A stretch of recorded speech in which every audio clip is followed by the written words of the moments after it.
Go live. Dun dun dun. Bum bum bum. Waiting for you to hit the go live button. It's not my job. Don't think that's true. What? What? Are we live? Is that what you're saying? Sorry, I was looking at the New York Comic Con Pro Star shots just came out. It looks pretty. Protostar? Yeah, and then Voyager as well. Good size Pro What? Star.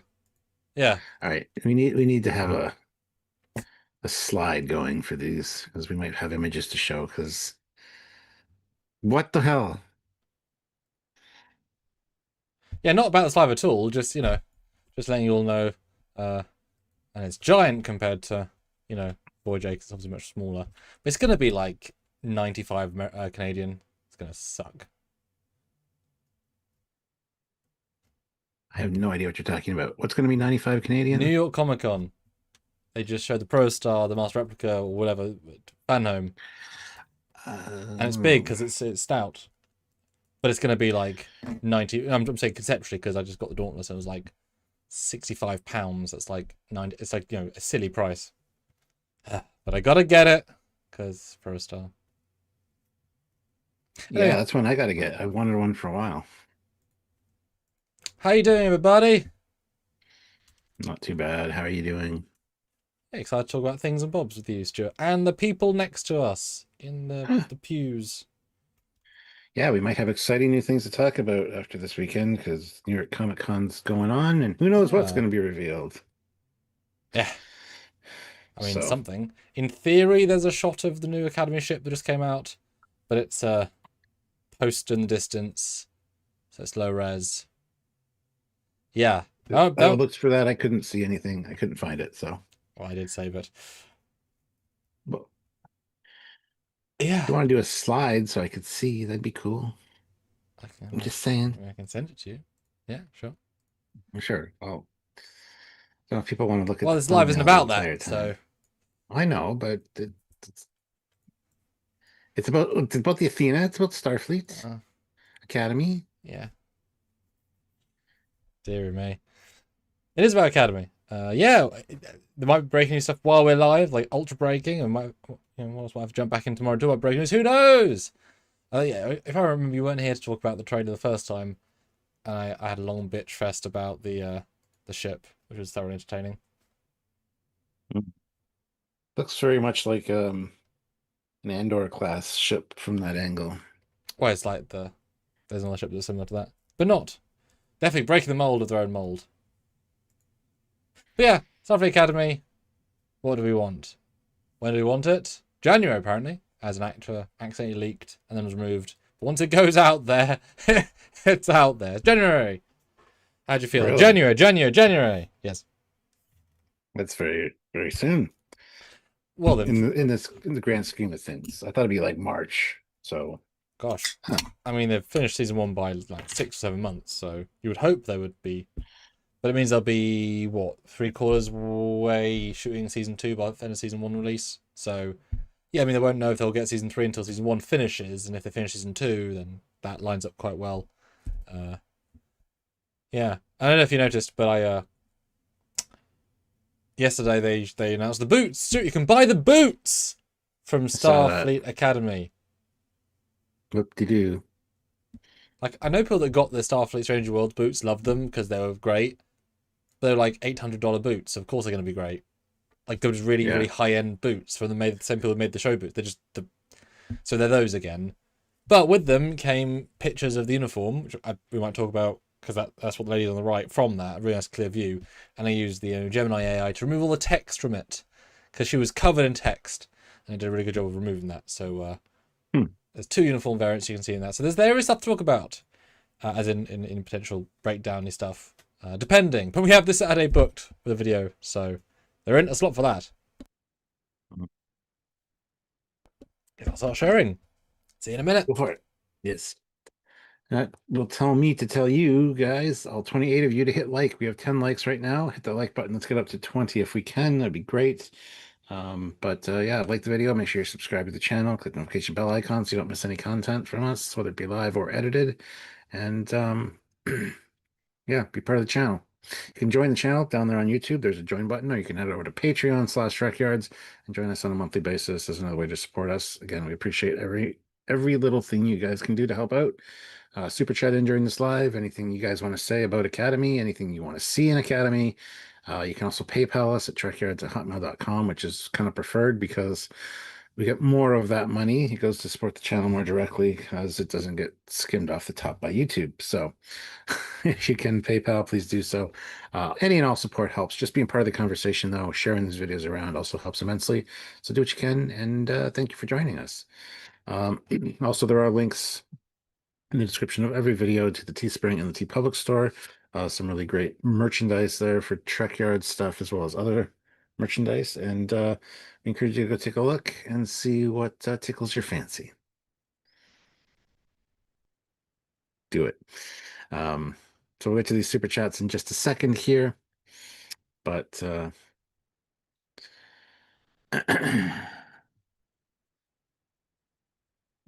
we'll get to the super chats in just a second, as I said, but we'll wait for Sam to get done finishing sharing these, and hopefully we'll have a few things that we'd like to see, at least in Starfleet. Maybe make it in the show, although I think it's a show that is set up to not really appeal to us necessarily. So, but it's a discussion worth having, and we want to see what you guys want to see out of it as well, because the Starfleet Academy show has been long in the wind since the 80s of being a thing. And Alex Kurtzman's going to say he did it all because it was his idea. And it wasn't at all his idea.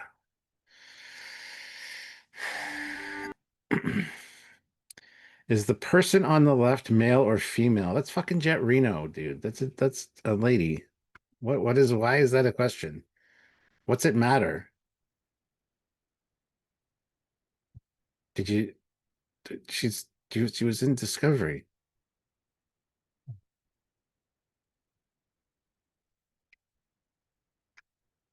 Anyway.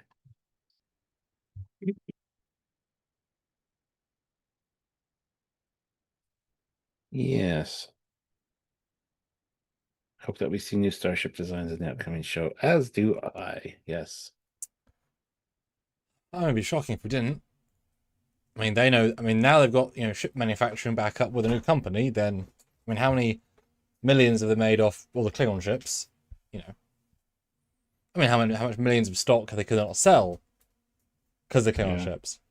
But yeah. And I'm sure Stuart, you talked about the PayPal, of course. Your comments, questions, thoughts. It does help us even more to put on there if you have thoughts, etc.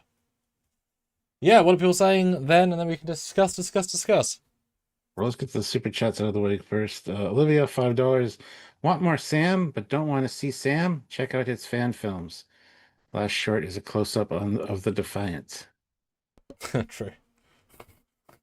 Yes, my shorts, yes. Not my Trek shorts, yes. I'm in some of the films, I try not to be, but then, if you need to make a film, I say also, you need to make a film next 3 weeks for a reason. I mean, I'm a free character. But I refuse to be the Cerritos one, as in as a meaningful character. Like, Maria, you're leading that, please. I don't want to be the lead again. I don't want to do it. Nope. So she said yes, thankfully. Starting the poll! Yeah. And Royston S. Bailey throws in £2 and says, I want to see good characters, stories, and dialogue. Well, there you go. That's pretty much a good summation of what you want to see from any new Trek thing at all. I don't know if we're going to get that necessarily because it feels like it's going to be more teen drama-y. So I don't know, but could be that I'm just not the demographic they're looking for. Yeah.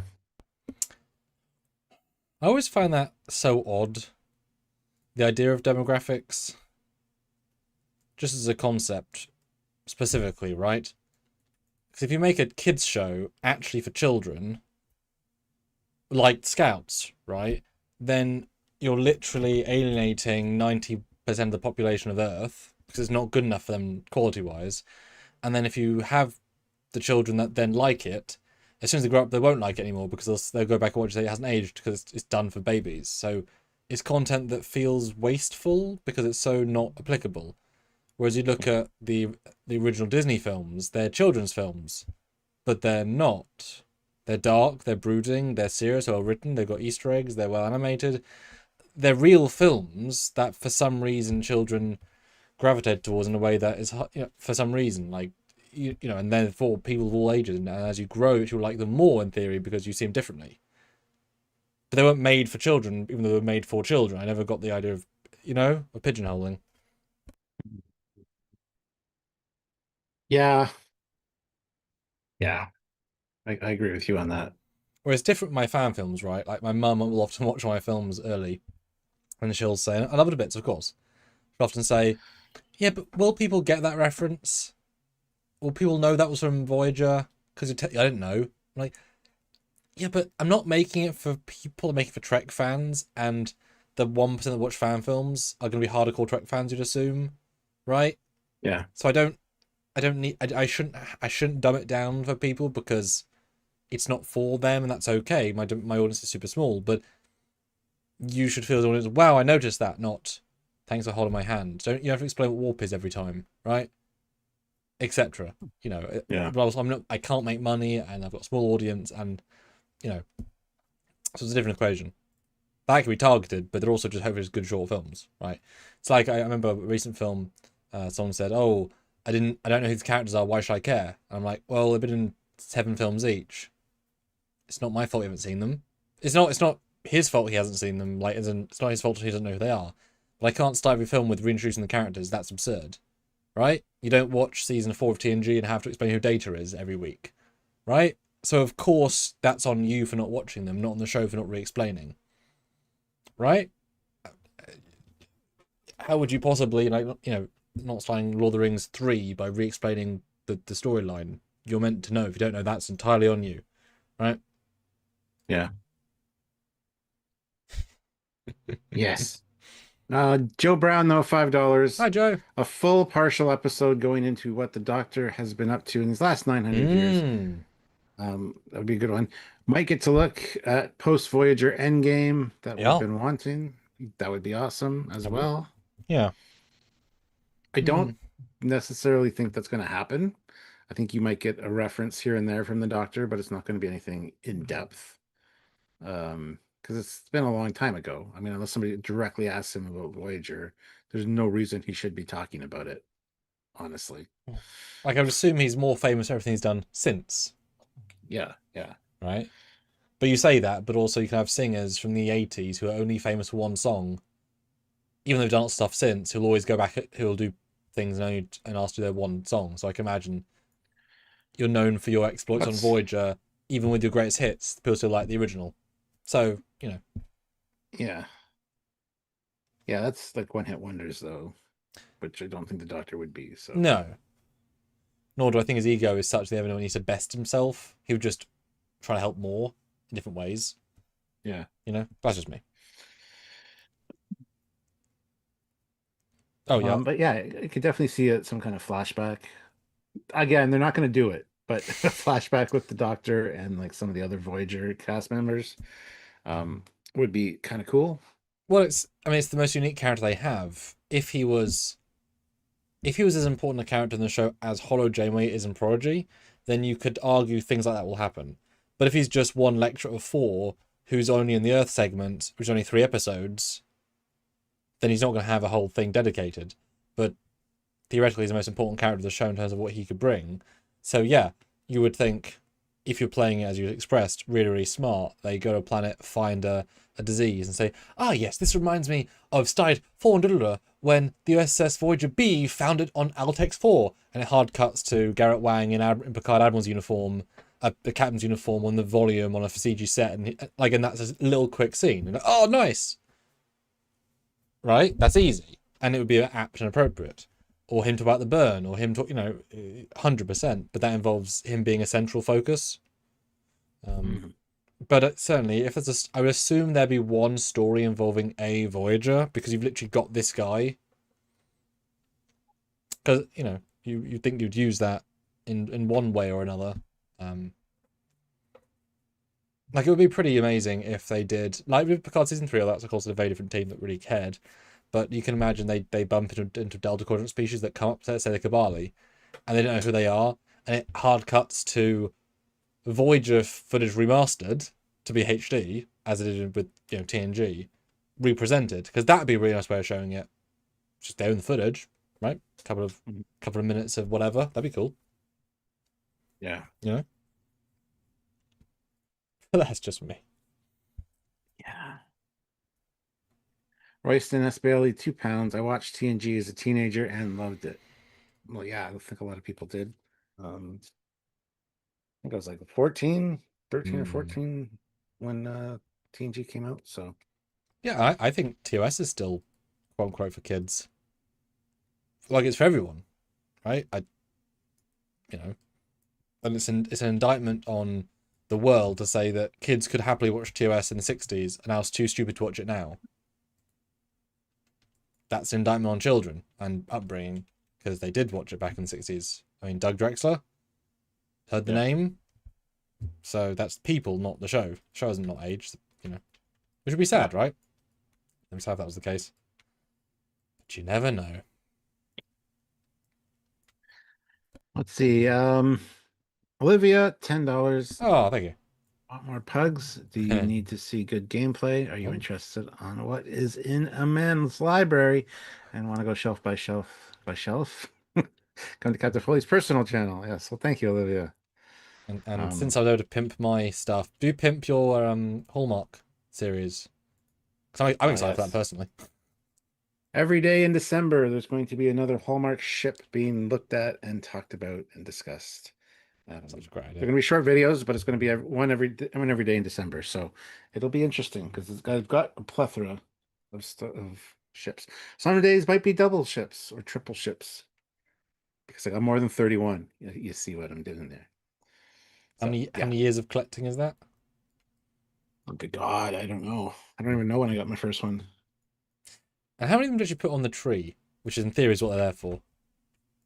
Well, I used to put them on the Trekyards tree every year, but I haven't done the Trekyards tree in a few years. Hmm. This year, our main tree is just going to be all Star Trek stuff. So yes, going on this year. Good. The oldest one I have is the Galileo, which was from 1988, and still works beautifully with Spock's voice. Damn, vintage '88 recording. Yeah. Was there any hallmarks for TMP? Do you know? Because that wasn't a very popular film. I mean, it was, but it wasn't. Yeah, that's the refit Mm. from a few years ago. Yeah, I actually forgot the refit. 2019 was the motion picture refit. Well, I meant at the time. No, they didn't do Hallmark ornaments back then. Oh yeah, I guess 88 is before before TMP. Okay, that makes sense. I think 88 or 87 was the first year for them. But anyway. Yeah, what sort of age range do you want this show to appeal to? Because we've watched Prodigy, of course, and it's not for kids, although it is a cleverly kids show. If it was similar to that in any small metric, would you feel better about the show, or are you really truly, without much evidence in fairness from like seeing footage, think it's just going to be a teen drama, which in fairness can be fantastic, right? Something against them, but I think it's going to be. I think it's going to be based. It's going to be a teen drama, like young adult perhaps, but with the Star Trek skin, so it's accessible to more people. But I don't know. It's going to depend on the stories and the characters as to how teen centric it is, which I really can't see them doing. Because you got Jet Reno, you got the Doctor back, you got Vance, you got other characters there that I think aren't going to be set pieces or background. I hope. So I don't know. I don't think making it for any specific age is a good idea. It's Star Trek. You should just be able to enjoy it, right? It's just an Academy show. Yeah. Where they obviously happen to be that age. But if it does go the full teen drama route, first teen drama to have a hologram as a character, as in a main character who's the black girl, it's like, what? That's first romance, hologram and not. What? Right? Yeah. I mean, why can't you date holograms in the future? Right? But that's interesting. But they're not like, it's not just attractive singles who are young and fit, right? Although of course attraction's relative. You know what I mean? It's not like a Love Island where it's just fit people, and therefore you could sense probably more love stories because fair, right? But hologram, hard to romance subplot with a hologram. Not impossible, of course, but harder. Yeah. Yeah, so I hope there's not a lot of will they, won't they romance shit going on. Like I can see it between two or three Yeah. characters. Um, but I don't want everybody to be like hormone driven, one of those kind of teen shows, you know. So yeah, I don't know. I don't know. I don't know. Now the real I keep question is: do you want Jet Reno to get a relationship?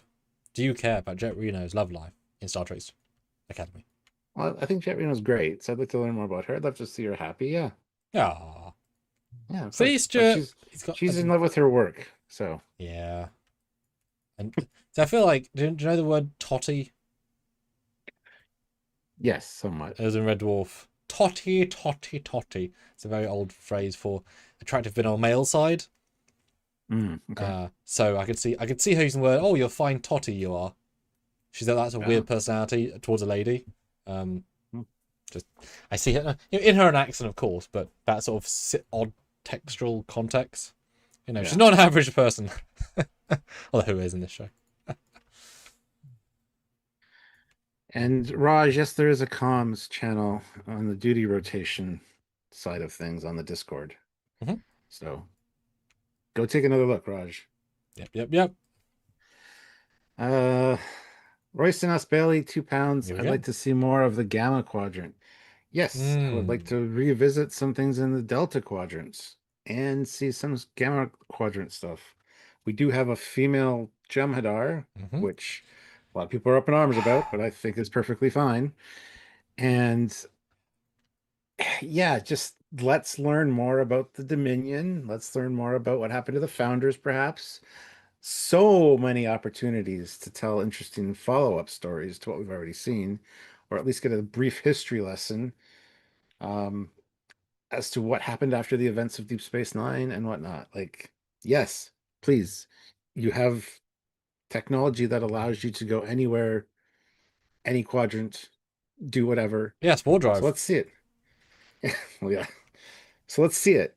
I wonder if they implemented Spore Drive on the other ships like they said they were going to in one episode. I doubt it. I think that was not well liked. And also Yeah, it takes away so much tension. yeah. Just absurd amounts of tension. There's also the Pathfinder technology, or what Whatever the was the fuck other that one? is. Yep. Yeah, We don't know what it is. Yeah, the quadrants are certainly ripe for learning, but as we said many a time, iconic Trekness in the hands of bad writers is bad, right? So if they make choices that fans don't agree with, as to the history, then while the future of Discovery is only a possible timeline, that's just how Trek works, a la Endgame. It's not the future. It'll confuse fans, and also Memory Alpha will say that's definitive, and therefore, once if they show, oh, let's say the Jem'Hadar got destroyed this year, they'll place that as canon. That'll be in people's minds, even though that's not how Trek works. Because Endgame, again, it's not the future.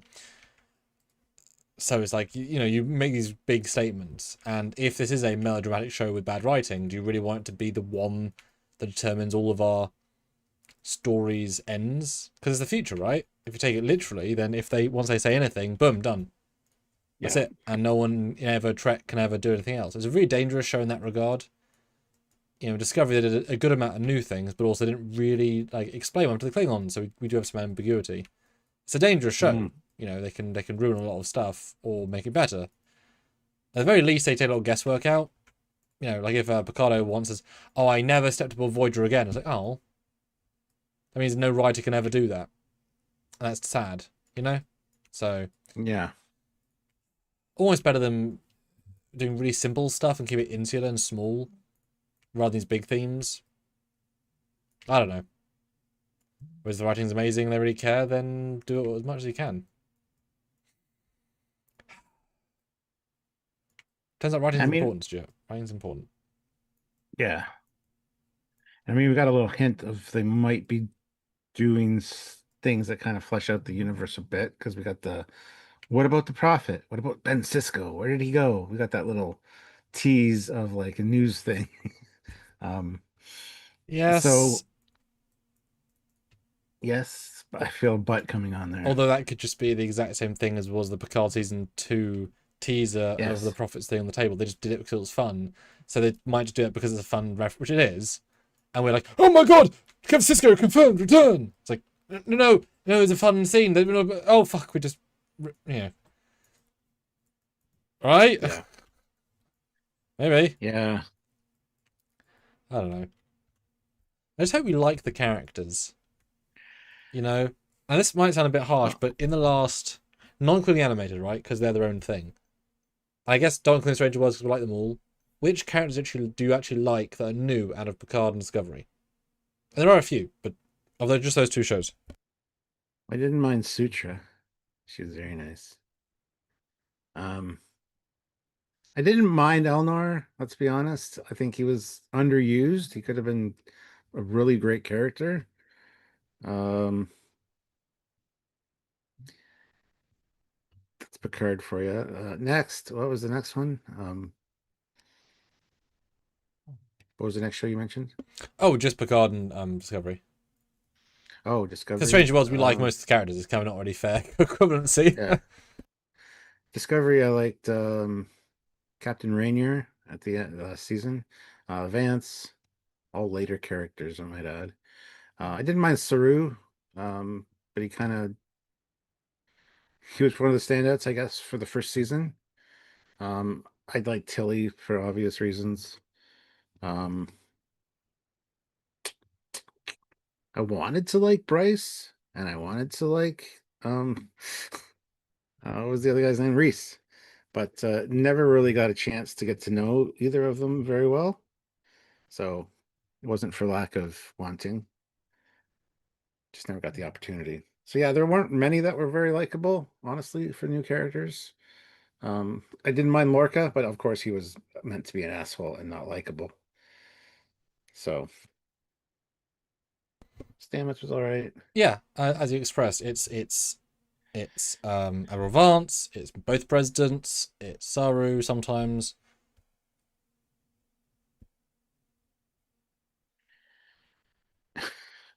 It's Rio most of the time, sometimes. Oh yeah, Rios. Yeah, I liked Rios too. Um,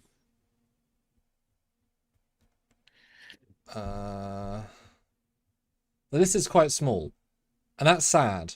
So I'm hoping with Stranger Worlds, all of them. Whole cast, we like them all. Who do you not like in yeah, Stranger Worlds actually? Right? not the biggest fan of number one. But she's such It's a not very true. non-character. It's not because she's bad. Yeah, I see what you mean, but still, not Yeah. like dislike, right? So I hope there's characters that we like because it does help. But the sets are quite Yes. bright and vibrant, so I feel like that tonally is going to be continuing. And positive people, positive energy, you can like more easily, right? Although I hope they don't go for um uh sort of Jurati-esque, gimmicky, fun geek that doesn't quite work because that can be quite cringy. So that's the other, if everyone's that, then it's, right? Mhm. Yeah, Yeah. just interesting characters you can watch. But I mean, hell, I was very happy, very interested by Jem'Hadar. That's a really cool idea if done well, as we say with lots of things, because they know it doesn't make sense, therefore they can make it make sense. Probably, right? Right. And the main cast look fine. Can't judge them yet. So good characters, Yeah. man. Just want good characters who I want to know about. But what are people saying? Uh, Royce and Bailey says Gemma Gemma Dar. I don't know who that is. Who's that character? Is that an actress?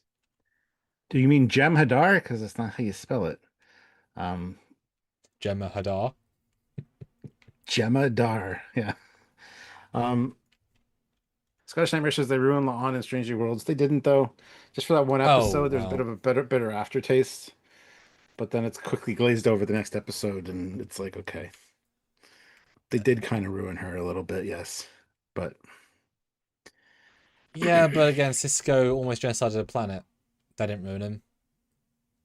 That's worse than shooting a Gorn. right? Mass Yeah. murder. So, yeah. It's not great, but it's well, it's not okay, but it's not great. Yeah. Well, Royce and Bailey, 2 pounds. Kurtzman is cooking up Star Trek skibbity Oh, toilet. I don't know what that is. it's a thing people said for a bit. I never Oh, not. I mean, it was well different to our generation, but it's a thing. Skibbity toilet. It's a thing that people would say as a meme, as a thing to say. mm. Yep. Yep. Yeah. Sessiguru 2000, €5. At least one mini arc along the lines of Valiant, where they go on a mission, Mm. overconfident, and just bungle everything up. Mm. I mean, yes, but I mean, you got fucking Holly Hunter there, who's a Lanthanite, who's 900 years Half old, which is, Lanthanite, I think they said. yes, I Yeah. think so. Who gives a shit? I had to really think about it for a second. Like, do I know this? Do I care? Yeah. Yeah, like he's 900 years old, which seems young now compared to, that Peli is 5,000 years old. So she's going to be with these kids, and yeah, I mean, there could be that there is a mission where she's incapacitated or not there, and the Mm. kids bungle everything. But I'm interested in this Athena ship and wondering how often it's docked as Starfleet and how often it's going about doing things. And also, It's an is inch. it just the Academy? Is it the only part of it? Yeah. Is it just the Academy there? That ship? Which in Yeah. fairness, that does follow with what season 3 did with Starfleet HQ is just a ship. I mean, a It bigger. shouldn't be though. I mean, if they're going back to Earth, they still have the Starfleet Academy grounds. That should still be Yes. the main Starfleet Academy with Athena like parked in the middle as like important, the centerpiece that occasionally is there, occasionally not. Yeah, but also if you live on the Athena ship as Starfleet Academy, then you're always under shields versus just in a building. Mm. Plus, it's the future, right? I can see him saying, "Yes, well, we'll do. We won't do that." I mean, I assume via context clues we're gonna get a lot of them leaving Earth and doing things. I think that's a I would hope reasonable so. assumption. Yeah. I mean, why the hell else would you make your at least in that auditorium, which we see a lot, is the ship. So if let's just say for argument's sake, 55% of the Academy is the ship, then taking that, you won't notice the difference of not having the ship. Anyway, Mm. so ship stories, right? Which kind of lets them have their cake and eat it too. That means they can go to, you know, Elron 6, have an adventure, and still be using the same standing sets. Yeah, exactly. Yeah, yeah. It's actually a very clever idea. But I don't know, it'd just be interesting because we know that Earth wasn't part of the Federation. It's like 2 years And ago. then, yeah, and then rejoined like the Earth Defense Force or whatever it is. So Starfleet Academy that was on Earth, was that converted to something else? Like it'll be interesting to see how it all kind of comes together and whether they're going to actually explain things. Because I found with New Trek, there's a lot of lack of explaining things. Which I mean, again, you don't want to have things spoon fed to you every goddamn episode, but it's been 900 years with like some kind of context as to what's going on. And again, that's kind of writing for older fans though. If you want newer ones, you don't need to draw all that stuff in and explain it. So it'll be interesting to see the way they go with it. And I'm kind of concerned that they're not going to explain much. See, I kind of think you just stumbled on the right thing there. I think what you said there, but the opposite. Oh, really? Okay. Yeah. I think the way they framed it is that they're going to have a character walk in and be given have to get remedial 101s. As the audience, we get to see them do day one, and so there is the Federation lecture because maybe they were born on Earth, they never were taught Well, Starfleet or Federation because they're not part of yeah. Federation, and then we get like 26 minutes of the 50 minutes them learning about the Klingons, and so it is very much them and the audience. So that would be one of the few shows you could do that organically. It would make sense because Yeah. this was first class in 150 years, first Starfleet class in Well, we just 150 had years or that something. in Discovery, But this is the first on Earth, I believe, is the slight differentiation, because that was the whole point of Discovery, right? That was the first class. Yes, and we do see Earth Defense Force people Yeah, we do. with. They are notable. So Yeah, there's going to be like two different camps, I think, as far as Starfleet that's some drama. cadets go. That is Yeah. some drama. You know, people are like, this is our house, and here you are, whatevering it. And that is an interesting way of doing sort of political tension storylines, by having a slight, not a full way, but immigration arc. You know, here you are on Earth, and you are all Well, aliens, and we've been at Earth, we've been to our own academy, and here we are sharing I with mean, you guys. But obviously, we as the audience, like, yeah, but they were good for hundreds of years. Like, yes, but also they left and they abandoned and all these, things. well, I can see that being one of the reasons for the Athena. Like, yes, you guys can come back to Earth. Mm, We're tentatively joining. Like, we're kind of in the trial period to see whether you guys are gonna fuck it up. So you yeah, can bring your ship down. That'll be your. It's like an ambassador or a consulate. Um, yeah, actually. so it lands, and then if there's tensions and they like Starfleet, we want you out of here. It can actually take off You and like can just fuck off. yes, yeah, yeah. And that's actually Um, really interesting as well, because, yeah, there might be a scene of them in the academy, and the grounds are the original grounds, right? That's the academy. yeah, But that's obviously what Earth has been using for 150 years as Earth Force Academy, right? Whatever. So yeah, that's theirs. So yeah, have a ship on top. It gives you the Federation branch. yeah, That's a good separation. I like that. That's really logical. Yeah. Hmm. yeah. Could make for some interesting Tension. drama. Yeah, somebody goes to war with Starfleet, and they go to attack Earth, but Starfleet takes off essentially, and it's like Earth isn't part of us yet. So it's kind of like the Bajor storyline where Bajor didn't join the Federation, Yeah. and it saved itself from the whole locusts, that kind of vibe. Well, I can I don't imagine. Oh, sorry. no, I don't think they'll necessarily go that deep with storylines in the show, but who Well, knows? but I can imagine that they could very well. Because it really depends on the tone of the shows, as you alluded to there. But very justifiably, you could have somebody who said, my grandma was part of Starfleet during the burn when we were part of the Federation. She died, as her sister, as did my dad, and now here I am, 30-year-old whatever, part of the Earth Force, and a stupid president is putting Starfleet back on Earth, and they got all my family killed, and I'm having to work with you guys.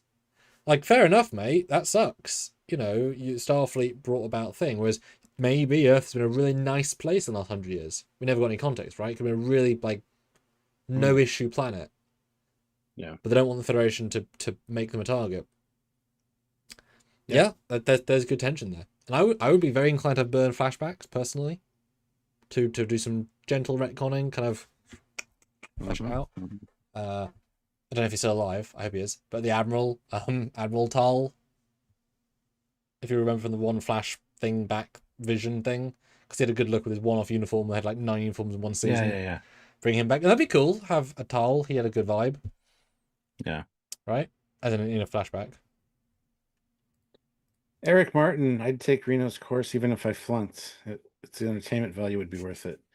Yeah, well, she'd be teaching engineering Yeah, and have maybe to teach be. you how to repair a TNG tricorder. Oh, dude.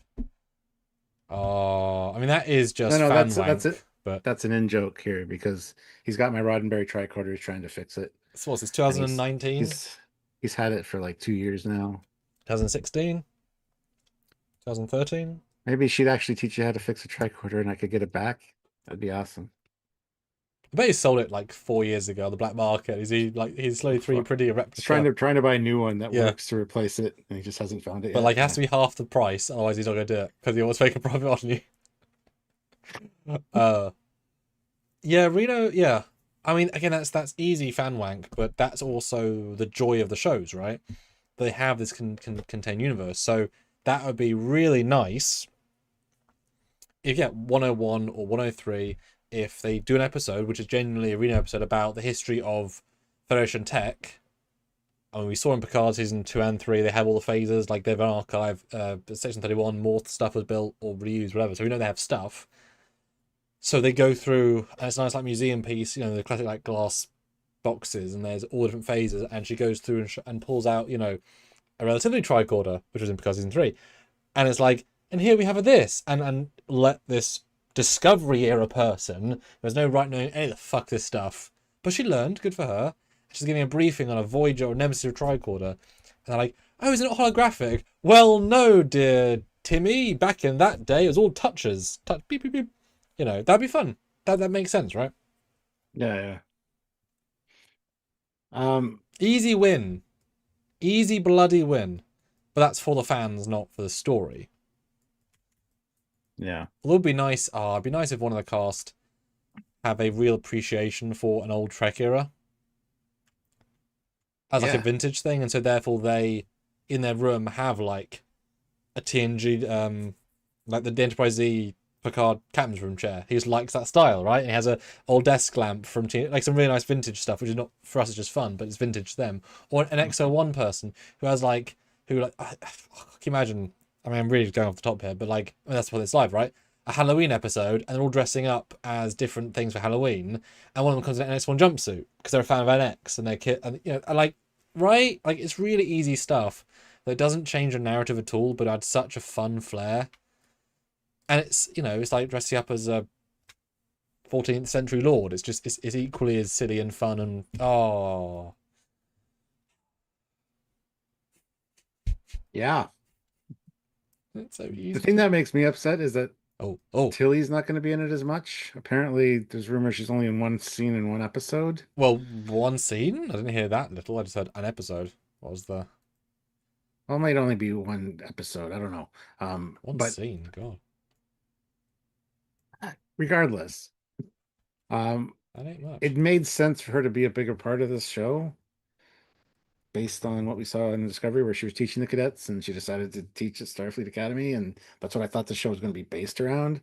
And then to find out they bring in the doctor, they bring in Jet Reno, they bring in all these other people. And it's like, then Tilly just kind of goes away. It's like, what's going on there? Could be a Mary Wiseman thing, like a real life situation, but I was kind of looking forward to more Tilly. So, and more of less Tilly. Sure. Yeah. That's insane. Yeah. I mean, yeah, I like the allegory that some people said about how it's she's the passing the torch character, which we haven't had for a long time. She's the Picard to Cisco, you know, passing the torch. But yeah, I mean, she's a very specific use case character. That was a PayPal, by the way. A very specific use case character who they changed every year, who, if the writers don't have a use for, don't force her there, right? Yeah. Like, you don't need to include her if there's not a reason for her to be there, and I don't know how I'd use her either, right? She's part of the legacy of Discovery that failed. And Jet Reno wasn't even used enough to fail, if you know what I mean. Like, she's more of a blank slate. You could do more with her. And obviously Vance and all those guys succeeded. So I would imagine that she'll be the handoff character, and she'll say, I'm retiring and joining this ship. And she'll be back in season 2 as like a, hey, we brought her back. Like I said before, Maybe. I would be absolutely fine, 100% fine with a Michael Burnham captain episode where she comes in as a ship to help or come to the Academy, because she's earned that in my regard.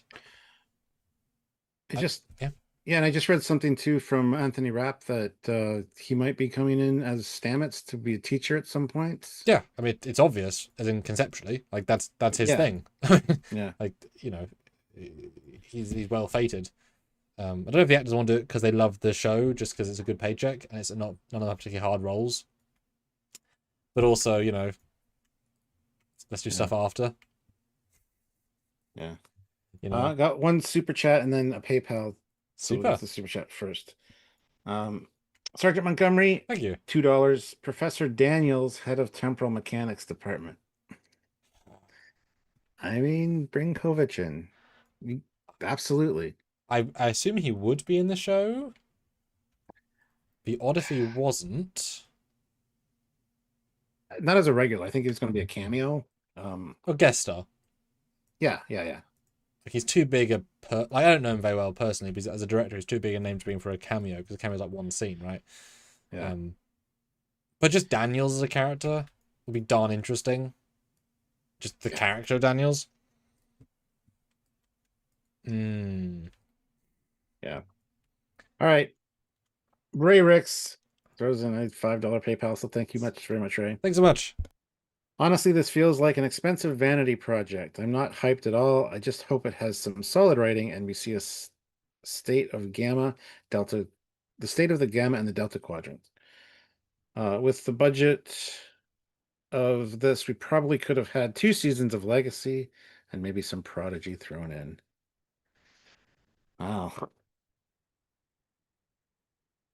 I mean, I think it is a vanity project. It's a Kurtzman thing. He's gonna be like, I wanted the Starfleet Academy show and I finally got it. It's like you didn't fucking want anything. It's been around since the 80s, the idea of this Starfleet Academy show.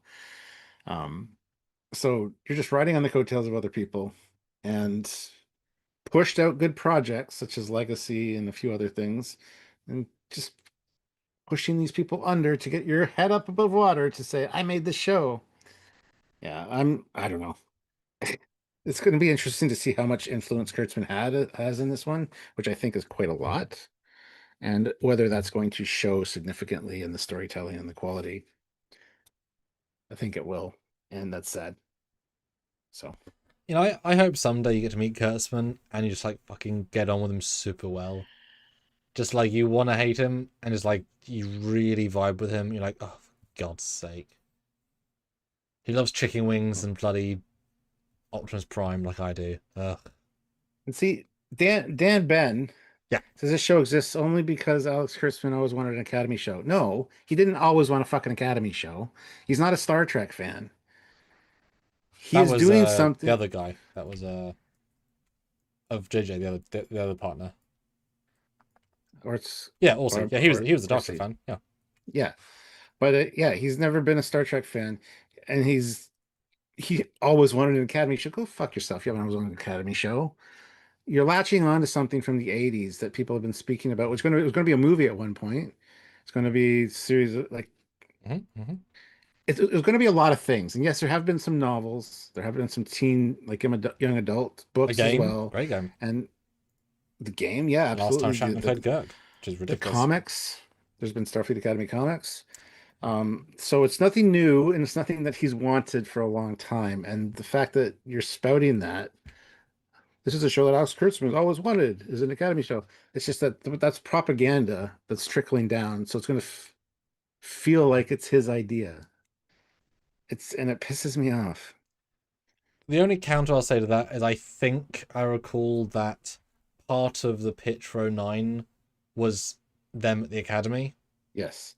And so if he was the one of the two of them who was pitching that most, then he might have generally wanted an Academy Trek show for 15 years. It's just now morphed into this. In fairness. And if Bob Walter was one that said, no, let's only do partially, because it was partially the Academy, he did get his way slightly. Yeah. Because he might just love the idea of teen drama-y stuff. I don't think he does, but he might have pitched that. I mean, I know that was on the cards, but so fairness, that might have been. Yeah.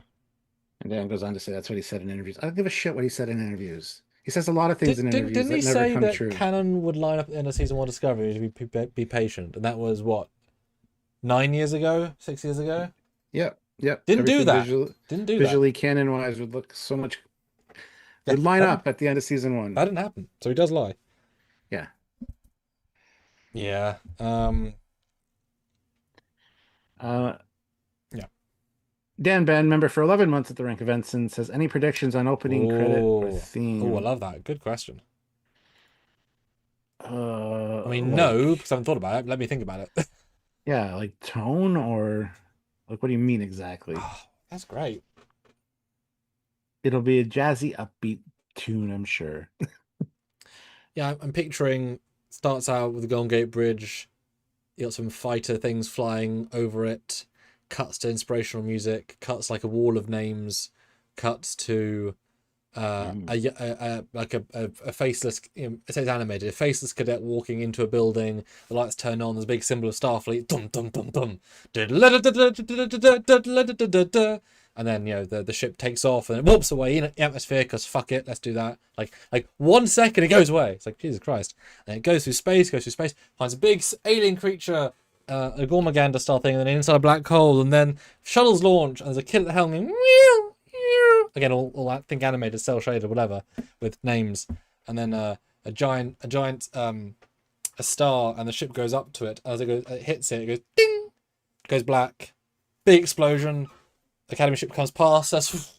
We turn, we follow it. As it goes by, the Academy thing goes, Starfleet Academy, and the ship turns back around and comes back through the O, if there's an O. There you go.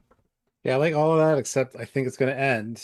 It's going to do all that, but it's going to end on Earth again. It's going to see the ship come in, Oh, yeah, land, and you're going to see Starfleet Academy materialize above it. Yeah, with the rainbow. The more you know, Starfleet Academy. Well, just fair. Yeah, and that would be apt, actually, having it start and end on Earth. Because it's going to have Golden Gate Bridge. It's going to have fun music. It's going to have fun visuals. I assume they'll hire the same company that did all the other ones previously. Yeah, I mean, yeah. It's going to show Earth. It's going to be okay. Mark Lawrence has a better idea with $5. Oh. Opening credits should show an evolution of school desks over the centuries. Enterprise evolution of ships. It's been a long desk. It's been a long class. Learning from there to here. It's Never been a long... graduating. I was late every day and night. I see my grades improve over time. And then plummet as I get a girlfriend. But she's not going to help me down no more. No, she's not. Unless I want to. Unless I want her to. Oh, Jesus Christ. Oh, God. Yeah. Yeah. I mean, obviously, the thing we've said for years now, the number one thing I want, I've said every time since, is I want a holographic class as part of every episode, or in every episode, where they bring back a legacy actor to be Electra, long dead people, as in would love characters. That. And so, and you know, you're getting Garrett Wang for one scene, you know, 2 scenes, that's absolutely fine. And because they know the holograms, they interact perfectly. And they just go to, oh, are you taking Cochrane 101? Yes, and you get, I can't remember the guy's name, to return, very old Cochrane, of course, but you know, there's for a scene. Or, you know, Bajoran 101, we've got, you know, Kira Nerys. Vedic Nerys. Like, that, the biggest win you could do, and it would be so normalized. You said win. Kai Wynn. Bring her in. She's passed away, actually. Sorry. Yeah, I can't do that. I did think of her. That'd be the easiest victory. There you go. You know, bring Goldie Cut. Somehow, you know, do full makeup. I'm sure he'd be like, I'm 85. Yep. Mark. 4 hours of makeup. You know, or best case, I'm not even joking, right? Every episode of the 10-episode season, you have Jeffrey Combs reprise a different character. So it's just Jeffrey Combs season. Like, that should be day one. You've got holograms, you've got Academy, and then you can have a really sweet scene where, let's say, Captain Paris, you know, he's brought back, and because the Doctor hasn't got actual... Let's say there's some weird plot about the holodeck in the arc. So there's a lockout, so you can't just activate holograms wherever you want. It's a bit more some dark reason, blah blah, right? And so the Doctor can't just make his friends to chat to, and so he's like, oh, I heard they made Tom Paris again, first time in 6 months. So he goes to the room and he's leaning on the table saying, "Hello, Tom. Hey, Doc. I haven't seen you in 6 months. I know it's been and just let the Doctor have some catharsis with all the old actors." But it writes itself, and just having, you know, they're not gonna do that for the new audience though, because Kurtzman doesn't like Berman era Trek, which is a lot of Trek, like most of it. Exactly. And as a result, I don't think we're going to get a lot of nods like that, which I think we all deserve. Well, expensive nods. We had The Wall, which is a cheap nod. Right, but it takes a lot to hire people. Because the fact is, imagine every single episode acknowledging that pre-title sequence is a class for the legacy. So first scene, first line, you know, I was on the Enterprise D, and I turned to Jean-Luc, and I noticed him tuck down his jacket. Hard cut to Riker, and he's got his leg up, you know. And I said to him, I said, Jean-Luc, why'd you do this? And he says to me, old Baldy said, this damn uniform, number one, doesn't sit well. And this was second year of our time with Enterprise D, and then from then on, I tucked myself in every day. Cue Jonathan Frakes giving a little talk. And that's every cold open, right? Just a fun, but it links the story, right? You make it meaningful. So 10 and then you're wondering who's going to come next every episode, and none are disappointing, right? Because every single one's a victory. It's so obvious. Not gonna happen. Don't get your hopes up. But isn't that just the best show to have a cold open like that every week? Yeah. It's what we would do, but it's not what they were gonna do. No, it is expensive. I get it. But yeah, it just, oh god. Just the press, right? Especially if you're not telling the audience it's happening. Then the press, or you bring Scotty back, you bring the Strange World Scotty in, fun shit like that. Ethan Peck in a TOS uniform playing Spock, it's great. Yeah. So obvious, but they're not going to do it. It's too obvious. Yep. We called too pandering, I think, or fan service, as they would say, which annoys me, but whatever. Yeah. Deborah says, so we want them to boldly go where they have gone before, nothing new. As I said, the cold open, so the pre-title 3 minutes is a lecture class where Legacy will be telling about an old history lesson which then relates to the story, and then everything after that is new. So what's that, 51 minutes of new and 6 of old? I think that's fair. By that logic, there could be no Klingons, no Romulans, no race we've seen before, because that's all old. It's like, no, that's not really, that's silly. But I am going to call it, we're going to have a big Klingon arc, or like the Klingons are going to have a meaningful part. A, because the villain is partially Klingon, and B, because they've now found a good Klingon design and they know the audience like them. So they can be confident to just do Klingons. So the villain's part Klingon? Yeah. Giamatti? Yeah. Part Klingon and something else. So it's the female Jem'Hadar, right? Yes. Part Klingon. And then we got the Klingon student guy, the science guy. Yeah. So we were complaining, where are the Klingons in Discovery once they went to the future? And now we're just getting inundated with Klingons. That is a good point, yeah. I didn't know Giamatti was part Klingon. Well, I think it's was Tellarite. I thought it was Tellarite and Klingon. Let me look. I knew it was Tellarite, but I didn't. Maybe I'm misremembering. Let me have a look. Maybe. Guys, hit that like button. We have 35 of you here and 39 likes. Let's get to 40. Half Klingon, half Tellarite. I mean, it looks like neither, but they're a weird mix. Fine. Yeah. But guys, the poll, we've had 68 votes, which is great. Question was, okay, how excited are you for Starfleet Academy? Very, a 10%. Lots, a 10%. Some, and 35%.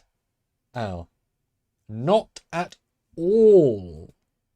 44%, which makes a stonking majority of...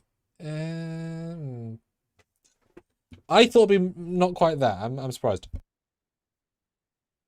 Yeah. Neil Hammersmith, woohoo! I got us to 40 likes. Hail Kaon. Hail Kaon indeed, Neil. I guess also worth mentioning, like, if you guys don't watch our Academy content, it's going to hurt the channel so much, and us personally. Like, not you, but the people. Like, if we get like less than 1,000 views, we just won't do the videos because there's no point. So if you're not even what Paul's going to do about, are you going to watch our content? But like, if you're not even going to engage with it, that's a lot terrible. of people watch our content, but they don't watch the show.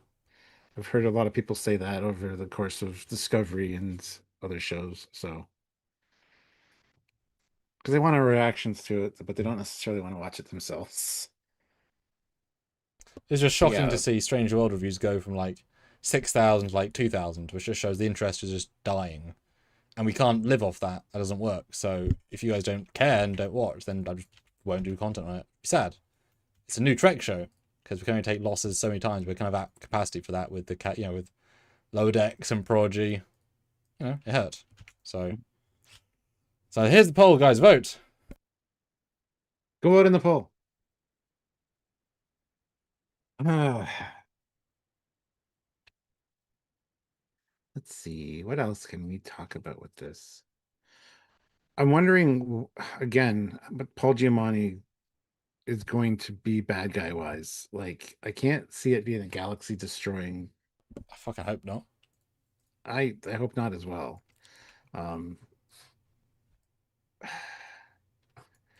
Eric says, "Did I hear Academy might be starting in January?" You did hear that, yes. Yep, an actor leaked it. Oh, they said it. Didn't realize what I meant to say it. Yeah. So yeah, January, which is great. And we might be getting more information this weekend because it is New York Comic Con, so we might have a few lives next week talking about new stuff if there is anything. Yeah. But yeah. But yeah, they released, and I said I would like to cover this in a video because I like uniforms, as you know. The slightly more clear view of the uniform. One of them. Jesus Christ, there's many uniforms, and of the badge because they're giving the com badges out as pin badges as a gift thing at one of the booths. So very very clear. Here's the badge. Oh, cool. Oh, cool. I haven't seen that yet either. I will send you those after the live. Cool. But yeah, the villain. I mean, yeah, I assume Mob Boss is the vibe because that's what I'm getting, which is great. I'm down with Mob Boss. But what's his intention? Is it something personal? Is it revenge based? Because somebody in Starfleet, someone in his family joined and he didn't want them to. Is there something that Starfleet is hiding or has knowledge of that he wants possession of? That's like, I don't know. It's going to be interesting to see how that plays out because I can't see it being super interesting. And I don't want them to do the Discovery thing of having it be a huge goddamn galaxy destroying threat, right? Like the kids shouldn't be dealing with that anyway. There should be Starfleet dealing with that. Well, one of the kids is going to be linked to him, I think, somehow. Starfleet. Well, that's true, but you got to learn somewhere. Yeah. Well, that's the question, is it? It can be simple, and I'm well. The question was, I remember what the question was. The question is, how much can they do non-Discovery referencey stuff? Meaning, the burn happened. All that world building is from Discovery. How much can they just go past it, not mention it, or utilize it? Because, as we know, the burn removed dilithium. It finally came back. Now people can move around the galaxy. It was very difficult beforehand. So I'd be fine with this, I think, if it was as simple as Paul Giamatti finally got his crime mini syndicate back up running after a few years. It's working. And he's like, oh, the secret treasure of Aldex 7, I bet that's in the Starfleet archive, and the easiest place to attack is Academy. I'll just attack and get the stuff. He goes in, steals it, and then he goes to chase him. That's it. Whole plot. Right? Just stealing data, because now he can go places. I'd be fine with that, right? Simple plot, has them explore, and in doing so, you go around the galaxy a little bit, cat and mouse chase. He's just a smart businessman, theft guy. One, I'm sure people probably Hunter in a scene, just because they're known people. Yeah. Just from the way you described that, I'm getting Harry Mudd vibes. He seems like a futuristic Harry Mudd. Yeah. Yeah. Lovable rogue, but not a serious threat. I would add a bit more murderiness to him. But, I mean, hey, if he's a non-killing baddie, that would be hella interesting. Honestly, because we already had Osira, and she was great for what she was. Yeah. So it'd be really interesting, to have just a smarmy business guy. Yeah, I'd be down for that. Eric Martin throws in $10. Oh. Thank you so much, Eric. Thank you. Despite being criticized, I like to be supportive. Oh, thank you. Here's my tricorder. Will they have a Kobayashi Maru? Yeah, I would love to see a futuristic Kobayashi Maru. Considering they are students at Starfleet, it would be an interesting thing to kind of sprinkle in during the course of the season. Each of them trying their hand at it, and maybe seeing different versions of it, or different eras. Again, that's something Sam would like to see. I would too, but it's not going to happen, so I don't know why I said it. Because I've rubbed off on you. Yeah, you're welcome. I usually spray you with water when you rub off on me. Bad Sam. Anyway. Which one So am yeah, I I? think Oh. I'm wondering if okay, so Kobayashi Maru I think will show up for sure. I'm wondering if the psych evals will show up, like we saw Wesley have to go through the psych tests. Oh, Um, oh, that's a deep cut. yeah, and you could imagine that there might be some intense ones, um, with all the things that these kids have lived through, like with the burn, Oh, like your the family post died in the burn. burn. What do you do? Ah! What? It's meant to be a fun thing. It wasn't meant to be fun. Yeah. Yeah, I assume not the psych eval because that was pre-academy. But I mean that'd be hella interesting if they're getting flashbacks to their psych eval and it's very literal, and they just like it was so psychologically not great for them. Hmm. Oh, I mean, it would be interesting actually. Oh gosh, what? There's a character in a film or TV show. Well, okay, Lost in Space is one of them where they don't get the grades or the psych, but because they're connections, they get in the academy anyway. So that would be interesting if one of them shouldn't be there, and that's part of the drama and trauma. I mean, it's not very nice, of course, but as a character I can see wise, that. yeah, I can see that. like they've got the potential to be there, but they failed a very important part. It's like technically speaking, our character of Laura Reed in Trek Shorts, she failed her parting. Like she shouldn't be in the like she failed that really. Like is a D minus a pass to get into Starfleet if you're that bad, right? But not everyone will be a pilot, so there must be ways of mitigating that. I don't know, so we let that joke slide. That she's that bad. Yeah. Everyone can't be good at everything, you know. Yeah. But that'd be fun. I mean, I don't know why, but the Klingon chap, and it's not because he's Klingon. It's just his room in the trailer that we saw felt lonery vibe. Felt like he, I don't know. My brain says he could have failed the academy test, but he got it anyway. Drama, Yeah. you know. And Donnie's here. He says, I must admit, season 1 of Discovery was good. Season 2 was better. Seasons 3 and 4 were okay. And the final one started out decent, but got a little flat until the series finale. 7 out of 10 for me. Donnie, what, man?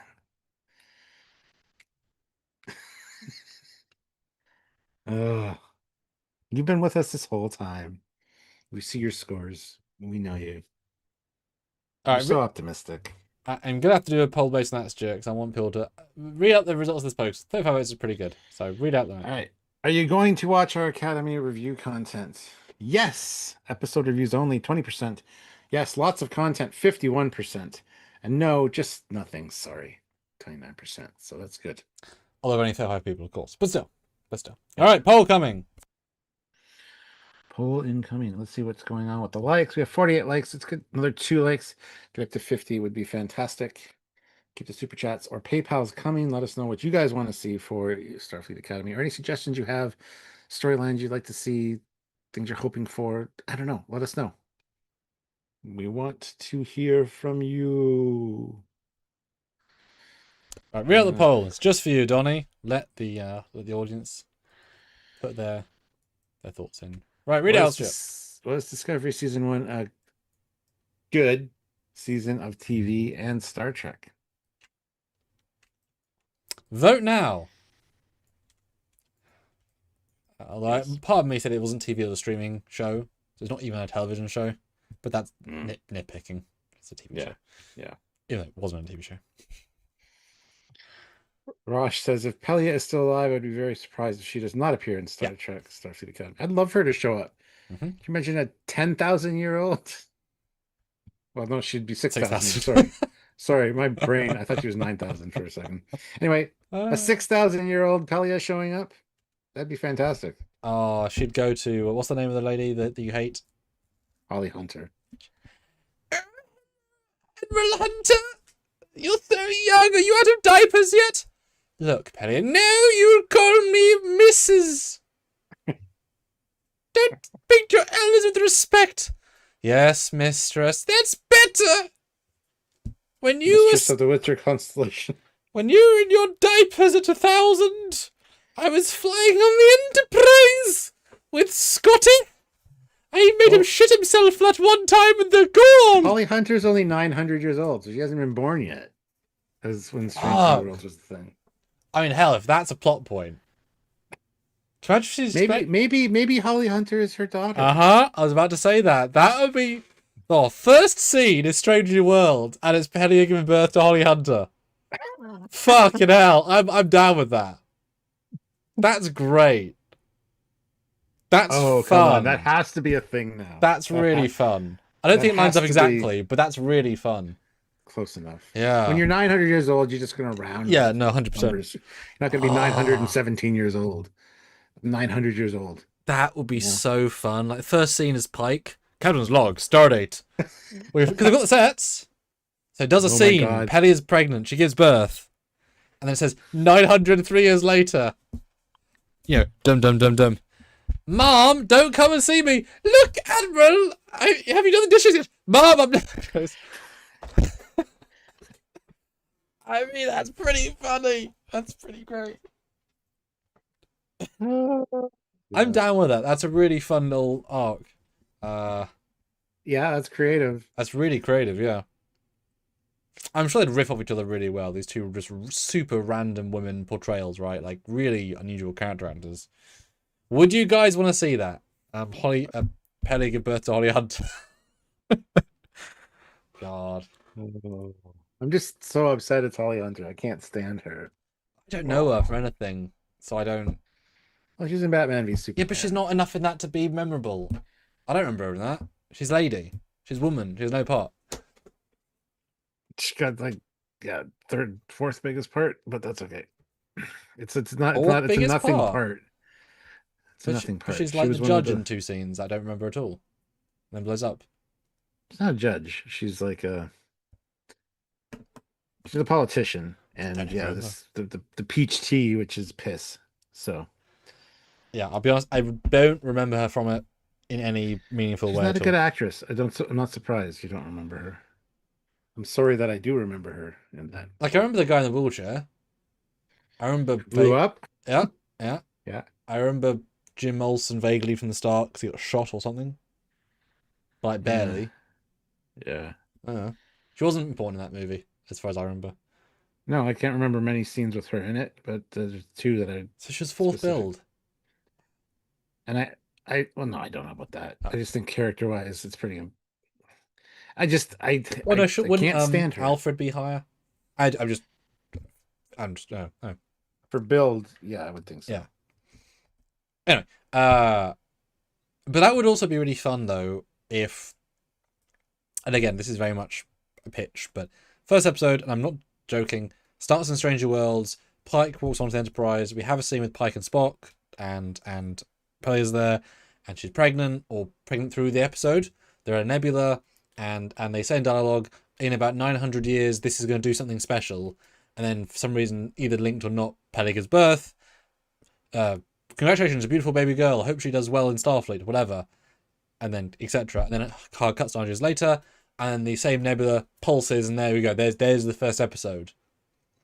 And they're able to go use the records from Stranger Worlds to help them deal with it. We have a beautiful tie-in. And if you want to be fancy, you could have at the end Spock or Pike as holograms to help. Again, they're high for the episodes. They could be in 2 scenes, right? Yeah. And then you could have the Doctor geeking out over meeting Spock. Right? That's the fun thing we like. And you can have Pike be like to the Jem'Hadar, you look good. Thank you. So he's like, oh, it's very alien. Yeah, Yeah. Hold on one second. We'll be right back. Okay. Oh, dear. Yeah, Dan, that is true. We'd never attack Earth. Never that brave. It was a whole plot point, for sure. But yeah, guys, keep super chatting your thoughts, what you'd like to see, etc. Because these are interesting ideas. I'm very interested by what we're coming up with. And I'm back. Let's see. What else can we talk about with this? Hopefully the Doctor has an important role and not just a kind of special guest star where he shows up occasionally. I hope he's one of the main focuses, and I think he will be, because there's a holographic student who's basically a newborn as far as holograms go, and he has said in interviews that they kind of have They have conflicts with each other because I guess he's kind of like a father figure to her because he's also a hologram.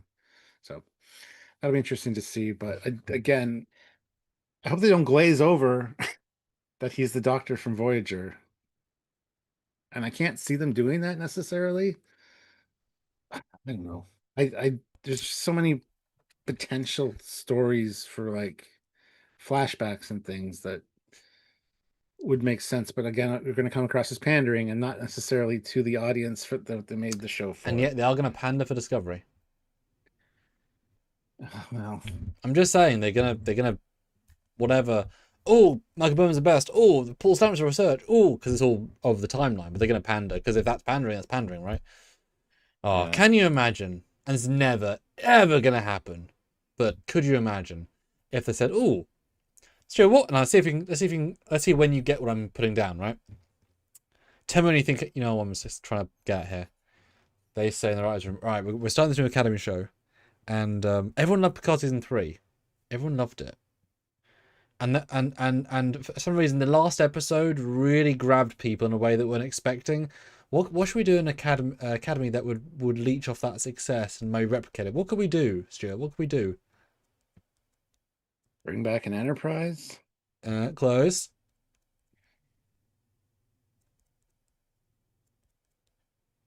Don't know. You rebuild Voyager's bridge Oh, because then the Doctor gets the lead Voyager as the ECH. It's the exact same moment. It's the Voyager. Move those nacelle pylons. What? Do it. Warp 6. see, are they going to bring in? Are they going to bring in hologram Janeway because she was a teacher? She taught the kids in Prodigy. She'd be like, Yeah. I taught kids. I mean, Jamie would love it, as in Mulgrew. But do you know what I mean? Like that's a lesson they could have learned from whatever. You know, use the budget, build the bridge, and that'd be amazing to have them walk onto the Voyager and use it for a mission. Obviously. Yeah. But the thing is, they could also fucking do it with the Enterprise D now, a Galaxy class. Yes, assembly costs money, but they could literally do an episode on the Galaxy class. Yeah. Motherfuckers. They saved you 1.9 million or whatever. Spend the 50k to put it back together. And Classic for Real throws in $1. Ah. Thank you so much, Classic. Much appreciated. Glad you're here. He be classic and as ever, the most For real. real. Yeah. Yeah. There's easy victories, as we keep saying. But as you'd said a second ago, linking to him being the Doctor from Voyager, you could also argue is not what you want to do, because at this point, he's not the Doctor from Voyager. He's the Doctor who has not been on Voyager in 800 years. Will he have a name? You think he'll have a name? I assume so. Yeah. Yeah, I assume so. I mean, it sets him apart from, The Doctor. Yeah. Yeah. So they're two sort of slightly distinct characters. I would assume that he would be, not the Joe name. I'm saying, assuming he would be called. They would make the joke of, "Oh, I'm Dr. Eldon," but just call me Doctor because it's so. Therefore, the friends can call him Eldon, but he's Dr. Eldon or he's just the Doctor. Do you think somebody's going to say, "Yeah, the Doctor will be here soon," and one of the characters is going to go like, "Doctor Who?" And he's going to walk in and say his name, Eldon or whatever, like you said, because we know that they have Doctor Who fans on the new writing teams, at least for Strange New Worlds. So, Imagine if David Tennant walks in as a new lecturer. Oh my goodness. Goodness. Classic for real sent gifted one Trekyards membership. So Phil C, welcome to the channel, and thank you, Classic, for gifting a membership. Much appreciated. Welcome and thank you. Appreciate you all. Although since eugenics war, etc., Doctor Who does exist in Trek up until a certain point, so you could actually have one of the old Doctors appear voiceover as the Doctor. Just say. How is that a thing? He was in it. Doctor Who was there till the eugenics wars? Well, Earth was the same, so all the Doctor Who's in the 60s, 70s, and 80s was all the same. And all Doctor Who is before 96, and 93 was Eugenics War, or 92, so all the old Doctors were still Doctor Who. Well, so Star Trek existed too.